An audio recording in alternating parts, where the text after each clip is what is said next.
Vous êtes-vous déjà demandé ce qui se cache derrière ce burrito géant que vous tenez entre vos mains? Ce n'est pas seulement de la viande, du riz et des haricots.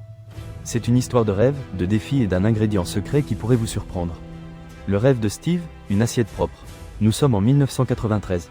Steve Ells, un jeune chef formé de manière classique au Culinary Institute of America, a un rêve, ouvrir un restaurant gastronomique.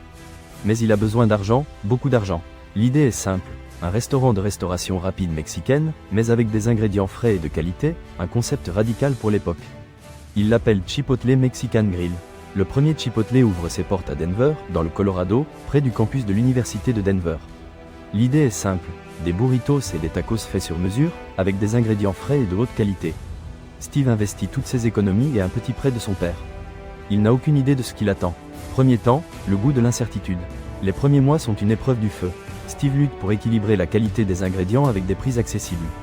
Les gens sont sceptiques. De la restauration rapide de haute qualité? Cela semble trop beau pour être vrai. Mais peu à peu, le bouche à oreille commence à fonctionner. Les étudiants universitaires, avides d'autre chose que des hamburgers et des frites, affluent chez Chipotle. Le goût frais et la possibilité de personnaliser leurs burritos les ont conquis. Steve se rend compte d'une chose cruciale. Les gens apprécient la qualité, même dans la restauration rapide. L'impulsion de McDonald's, un tournant inattendu. En 1998, McDonald's, oui, le géant des hamburgers, investit massivement dans Chipotle. L'injection de capital est vitale pour l'expansion. Steve Ells peut ouvrir plus de restaurants et affiner son modèle commercial. Cela ressemble au mariage parfait, l'expérience opérationnelle de McDonald's et la vision innovante de Steve. Mais la relation ne durera pas éternellement. McDonald's veut que Chipotle s'adapte à son modèle, en standardisant les ingrédients et en réduisant les coûts. Steve refuse. Il croit en la fraîcheur et la qualité, même si cela signifie sacrifier les marges bénéficiaires. En 2006, McDonald's vend sa participation dans Chipotle. C'est une décision risquée, mais libératrice. Chipotle est libre de suivre son propre chemin. Expansion et défi, l'épreuve du succès. Après s'être séparé de McDonald's, Chipotle connaît une croissance explosive. Il ouvre des centaines de restaurants dans tous les États-Unis et commence à se développer à l'international. Son approche axée sur les ingrédients conscients et son engagement envers la durabilité résonnent auprès d'une nouvelle génération de consommateurs.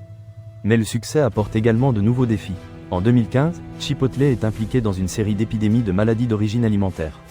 Les clients tombent malades à cause de colis, de salmonelle et de norovirus. La réputation de la marque est gravement endommagée. Les actions chutent et la confiance du public s'évapore. Chipotle est confronté à une crise existentielle. Steve Ells doit prendre des mesures drastiques. Il investit des millions de dollars dans l'amélioration de ses protocoles de sécurité alimentaire, de la ferme au restaurant. Il engage des experts en sécurité alimentaire et met en œuvre de nouvelles technologies pour suivre les ingrédients.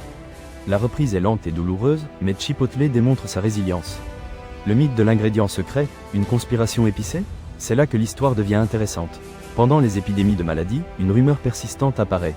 Chipotle utilise-t-il un ingrédient secret, peut-être un additif chimique, pour rehausser le goût de ses aliments et cet ingrédient est-il responsable des maladies? La théorie du complot gagne du terrain sur les forums en ligne et les réseaux sociaux. Certains affirment que Chipotle dissimule des informations pour protéger son image de marque. D'autres disent que l'ingrédient secret est un moyen bon marché de maintenir la cohérence du goût dans tous ses restaurants. Quelle est la vérité derrière tout cela? Officiellement, Chipotle a toujours nié catégoriquement l'utilisation d'ingrédients secrets ou d'additifs nocifs. L'entreprise insiste sur le fait que son engagement envers la qualité et la sécurité alimentaire est inébranlable. Cependant, la persistance de la rumeur soulève une question intéressante. Est-il possible que, dans la recherche de la perfection du goût et de l'efficacité opérationnelle, Chipotle ait pris des raccourcis qu'il a ensuite regrettés? La vérité, comme est-ce souvent, se trouve probablement quelque part entre les deux. Il n'y a peut-être pas d'ingrédients secrets au sens traditionnel, mais des pratiques de production ou de manipulation des aliments qui ont contribué aux épidémies de maladies. Chipotle aujourd'hui, un héritage doux amer. Aujourd'hui, Chipotle est l'une des chaînes de restaurants les plus prospères au monde. Elle a surmonté la crise de sécurité alimentaire et a regagné la confiance de nombreux clients.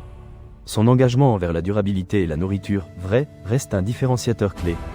Mais l'histoire de Chipotle est un avertissement. Elle montre à quel point le succès peut être éphémère et comment la réputation d'une marque peut s'effondrer en un instant. Elle souligne également l'importance de la transparence et de l'honnêteté dans la relation avec les clients. Chipotle a tiré de dures leçons sur l'importance de la sécurité alimentaire, la gestion de la chaîne d'approvisionnement et la communication avec le public. Son histoire est un exemple de la façon dont une entreprise peut surmonter l'adversité et se réinventer. Réflexion finale, plus qu'un burrito. Alors, la prochaine fois que vous dégusterez un burrito de Chipotle, rappelez-vous que vous savourez bien plus que de la viande, du riz et des haricots. Vous goûtez une histoire d'ambition, d'innovation, de crise et de rédemption. Une histoire qui nous enseigne que derrière chaque marque, aussi grande soit-elle, il y a des personnes, des décisions et, parfois, un ingrédient secret que nous ne connaîtrons jamais tout à fait. Et vous, que pensez-vous de Chipotle? Pensez-vous que la marque a surmonté ses erreurs du passé? Laissez-nous vos commentaires et n'oubliez pas de vous abonner pour plus d'histoires fascinantes sur vos marques préférées.